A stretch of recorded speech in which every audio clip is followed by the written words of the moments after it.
భారత్కు చెందిన సుప్రసిద్ధ చిత్రకారుడు ఎంఎఫ్ హుస్సేన్ చిత్రానికి రికార్డు స్థాయి ధర పలికింది.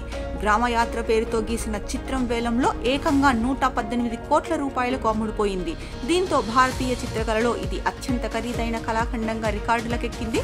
హుస్సేన్ ఈ చిత్రాన్ని 1950లలో గీశారు. న్యూయార్క్లోని క్రిస్టీలో ఈ నెల 19న ఈ వేలం నిర్వహించగా రికార్డు స్థాయి ధర పలికింది ప్రసిద్ధ చిత్రకారిణి అమృతా షేర్గిల్ 1937లో గీసిన ది స్టోరీ టెల్లర్ చిత్రానికి 2023లో ముంబైలో నిర్వహించిన వేలంలో 61.8 కోట్ల రూపాయల ధర పలికింది. ఇప్పుడు హుస్సేన్ చిత్రం ఆ రికార్డును బద్దలు కొట్టి దేశ చిత్రకళలో అత్యంత ఖరీదైన కళాఖండంగా నిలిచింది. 14 అడుగుల కాన్వాస్ కలిగిన హుస్సేన్ గ్రామయాత్ర చిత్రం అప్పటికి కొత్తగా స్వాతంత్ర్యం పొందిన భారతదేశంలోని గ్రామీణ జనజీవన వైవిధ్యాన్ని తెలియజేస్తోంది.